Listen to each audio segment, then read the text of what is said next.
Hey guys, this is Joy back again with another video, and I just wanted to say thank you so much for tuning in like you guys always do. And so today's video I wanted to talk about how to move on and heal after narcissistic abuse. So this is something that I honestly, I'm not going to say I have arrived, but I'm definitely not where I used to be. So I have a couple of tips for you guys on how to heal and move on. So the first tip is you have to cry and you have to grieve. Like this is something that you just cannot get around. It's just you have to go through the emotions. You have to feel how you feel. So the first narcissist, I was discarded, and like I said in the other videos, I cried for 6 months. I would wake up and I'd cry. My life was turned upside down. You know, it was super crazy. I mean, it was something that I never experienced, and it was just hurtful. The second narcissist, I cried for a while, but it wasn't for 6 months because we hadn't even been knowing each other for 6 months. So it was a shorter time, but I definitely grieved. um so yeah, you definitely have to cry and you have to grieve, you have to mourn, and understand that you're not crying and grieving for the person that the narcissist that was abusing you. You're crying and grieving, dreams,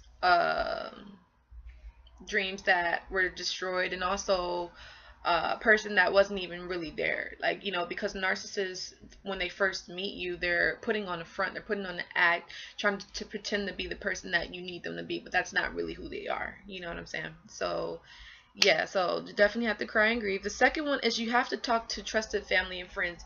And this is something that I was struggling with, especially the second guy that I was dealing with, because I had a lot of people around me that I thought were friends, and they really weren't. They were actually just kind of like, you know, instigating and just trying to be nosy. And I guess they was thinking like, oh well, that happened to her, like thank goodness it's not me, so let me talk to her and hear all of the things that's going on.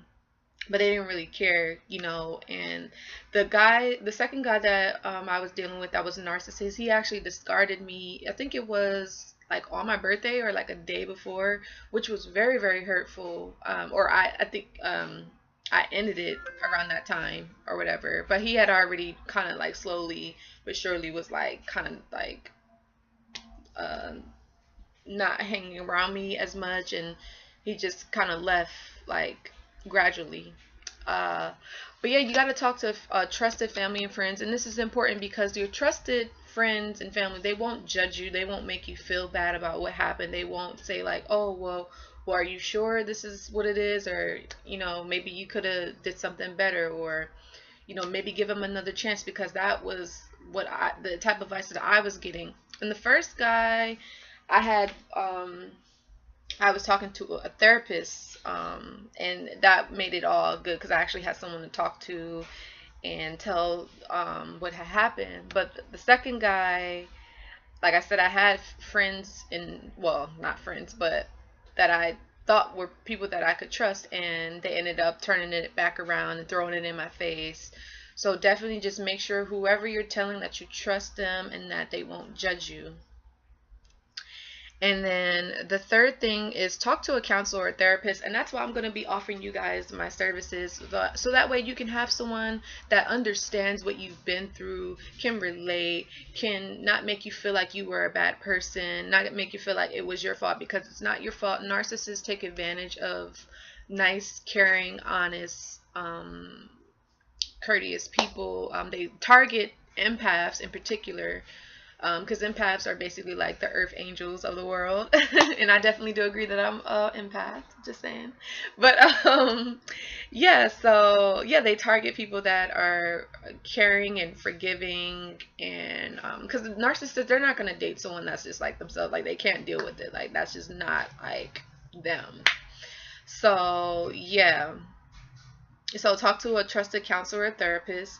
um if you, because I'm going to be a counselor, not necessarily a therapist, even though the courses that I had to take, by the way, so there's a certification that I'm going to take. It's called It's a certified public coach, and there's also some online classes that I'm going to take. It's called e-therapist, as well as it's like a trauma course where it talks about like the different traumas that people go through and the personality disorders. So that's definitely in the works, you guys, and I'm really excited.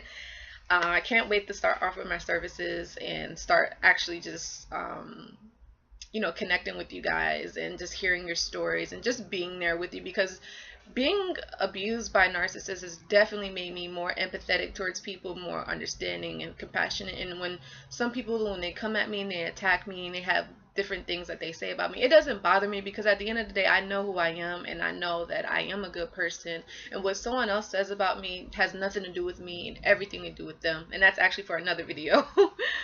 But so yeah. And then do some research online about narcissism. That's definitely helped me.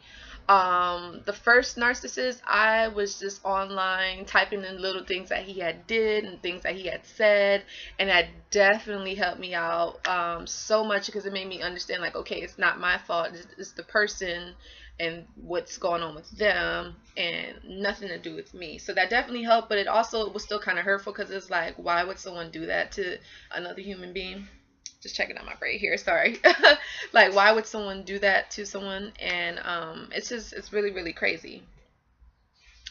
And you know, but the only thing about doing the research online, you don't want to do it to a point where that's just like an obsession, because I was there, like, I was just kind of like, man, like, I keep searching this and it's like I'm not doing anything else. I don't want to get too caught up in it. So just give yourself a cutoff point. Like, let's say you want to research for like a month or two, and then finally you just let it go and understand that yes, you have been abused. Yes, you do need to get help. You need to talk it out. You will cry, you will grieve, but you'll get through it, you know. And so let's see here, what else?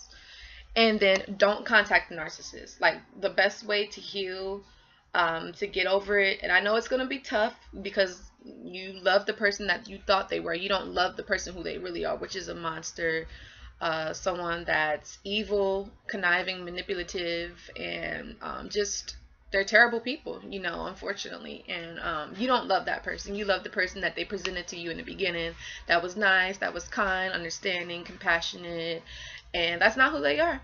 You know. And it's a sad thing that they're, you know, out there fooling people, and that makes them feel good to fool someone that, or to destroy someone that had a lot going on for themselves. That makes them feel like amazing, alive. Like, it's really sick, you know. And yeah, so don't contact the narcissist, because you'll only be feeding their ego. In their mind, they think that you'll always want to be with them, you'll never get over them, and no, that's not what's going on. And if you do happen to contact them, forgive yourself. It's normal, but just know, like, it's not, nothing good's gonna come out of you contacting them or them contacting you. They hoover you. I don't know if I made a video about that, but I probably will. So yeah, that's been my tip, you guys, for how to heal and how to move on from narcissistic abuse. Trust me, it's tough, but you can do it with time and practice. Be easy on yourself, and that's definitely been something that I had to do, because I don't know, I guess sometimes I can be hard on myself. And one of my friends, when we were coming back from Jamaica, she had did this like personality test on me, and it said that I was an advocate, and it said a lot of advocates are perfectionists. And I mean, I guess that could be true, but I don't really feel like I'm a perfectionist. I think I just try to do the best that I can with what I have, and I just want everything to go right. So maybe, I don't know. But thank you guys so much for tuning into the video. If you have any questions or concerns or any other comments, leave it in the box below. So yeah, I'll see you guys in the next video, and please be sure that you like and subscribe, and also be sure that you follow my Instagram page, Live Narc Free.